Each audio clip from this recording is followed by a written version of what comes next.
গত 20 জুলাই আরকেপুর বিধানসভা কেন্দ্রের শালগড়া এলাকায় আক্রান্ত কংগ্রেস কর্মী হাসান আলীর বাড়িতে গেলেন প্রদেশ কংগ্রেস সভাপতি আশিস কুমার সাহা।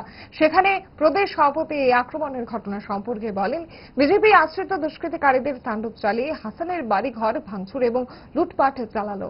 হাসানকে প্রাণনাশের চেষ্টা করে, কিন্তু আহত অবস্থায় সে পালিয়ে যেতে সক্ষম হয়। তার স্ত্রী এবং শিশুপুত্রের উপরও আক্রমণ করে দুষ্কৃতিকারীরা। এমনকি তার ভাইয়ের ঘরেও ভাঙচুর করে এবং দোকানেও ভাঙচুর করে, লুটপাট চালায়। তিনি এই ঘটনার তীব্র নিন্দা জানিয়েছেন, দোষীদের গ্রেপ্তারের দাবি জানিয়েছেন। প্রশাসনের কাছে তাদের ক্ষতিপূরণ দেওয়ারও দাবি করেন তিনি।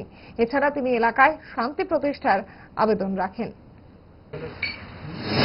প্রদেশ কংগ্রেসের পক্ষ থেকে আজকে আমরা এক প্রতিনিধি দল, আমাদের জেলা সভাপতি, আমাদের প্রদেশ কংগ্রেসের সাধারণ সম্পাদক, এই জেলার যুব কংগ্রেস সভাপতি, অন্যান্য নেতৃবৃন্দরা আমরা তাদের বাড়িতে ভিজিট করি এবং তাদের বাড়ি আমরা পরিদর্শন করে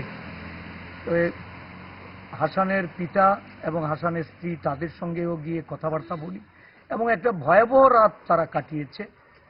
এটা সারা রাজ্য জুড়েই চলছে। উদয়পুর জেলাতে এক ধরনের উচ্ছৃঙ্খল যুবককে শাসক দল রাজনৈতিক প্রতিপক্ষ রূপে কংগ্রেসকে তারা আজকে দাবিয়ে রাখার চেষ্টা করছে। জেলা কংগ্রেসের নেতৃত্বে এখানে যে বিরোধীদের যারা সংগঠিত রূপে আন্দোলন কর্মসূচিতে যাচ্ছে তাদের উপর আক্রমণ হচ্ছে। এই ঘটনার তীব্র নিন্দা জানাচ্ছি। সাথে সাথে দোষী যারা তাদের অবিলম্বে গ্রেপ্তার করা, যাদের মাল ক্ষয়ক্ষতি হয়েছে, যাদের বিষয় আশয় সম্পত্তি ক্ষয়ক্ষতি হয়েছে, প্রশাসনের তরফ থেকে অবিলম্বে এই ক্ষতিপূরণ করার জন্য যেমন দাবি জানাচ্ছি, সাথে সাথে এই অঞ্চলে শান্তি প্রতিষ্ঠার লক্ষ্যে আরক্ষা প্রশাসনের কাছেও দাবি রাখব তারা যেন সুরক্ষিত রাখে এই পরিবারগুলি। এরা সংখ্যালঘু সম্প্রদায়ের মানুষ। এখানে বিভাজনের রাজনীতি শুরু হয়েছে। বিভেদকামী মানসিকতা নিয়ে যে লড়াই এই সারা রাজ্য জুড়ে শুরু হয়েছে, এটা উদয়পুর জেলার এই অঞ্চলও বাকি নেই।